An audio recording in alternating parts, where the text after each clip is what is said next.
when you put together a game plan, like, do you tweak what you did in Ham, like, without telling us obviously what you're gonna do? Yeah, I mean, you can't change everything because of the week's so short, but you will still make some changes. And you know, there's plays that we've run in the past 9 weeks that may be new to the game plan for Hamilton, but aren't new to our guys. So you just try to do what you feel like they can handle, and yet still try to scheme them up as best you can on a short week and give your guys the best chance to be successful. Scott, what do you like? The halfway point has arrived. Mm-hmm. Like, what do you think of your team at the halfway point? Yeah, I think we're a team that can beat anybody, but our consistency, we've been talking about all year, it's just we've shown flashes, and this is the time of the year where you need to start showing a more consistent level of play over the course of a game. So we have all the faith in the world that our guys can do it. It's just a matter of us continuing to get better and proving that on game day, and we haven't done that yet, but we believe in who we've got and we can win. You're bouncing man, Inman, Rambo around slot next to you. Is that more you trying to find out what you have, or do you just like the versatility that provides you? Yeah, we're getting a feel, I think, for where those guys need to be.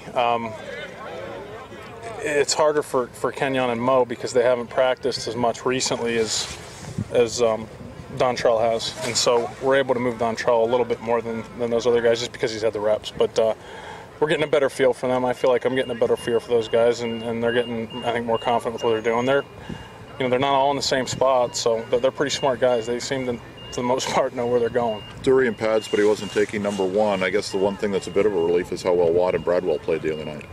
Yeah, it was really good to see Spencer get in there and do the job he did. And then, Mike, people don't realize that he completely switched positions from the first series of the game on, and that's the value that you get with a Mike Bradwell. He's going to know every position, and you can just kind of put him in there seamlessly, and he's going to know what to do. So they did a great job, more than just catching balls and blocking and things like that. So, yeah, we were pleased with both their efforts.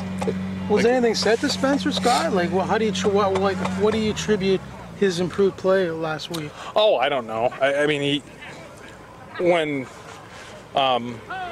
Andre got hurt, he was in the rest of the game, so he had more opportunities. And the way the game sorted out and the coverages they were playing, just like we always say, it's kind of dependent on what they give us, that's who gets the ball. So I just think it worked out that way.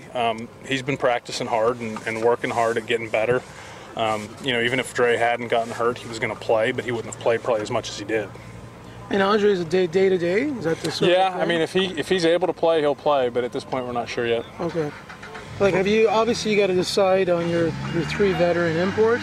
Right. Which among one has to sit, basically. Yeah, I mean, we're going to have to make a decision on those guys too. There's a lot of decisions that'll have to be made in the next 48 hours based on guys and their health. How much more difficult is it when you have to basically tell a veteran as opposed to maybe a kid who? It's harder. I mean, the guys have been around and they've earned the right to be treated a little bit differently, just because they're here because they've produced, whether it was here or somewhere else. So, I mean, it's not easy with any of them, but it's tough to tell a veteran, hey, you're going to be down this week, or you're going to be, on the PR or something like that. It's never an easy deal.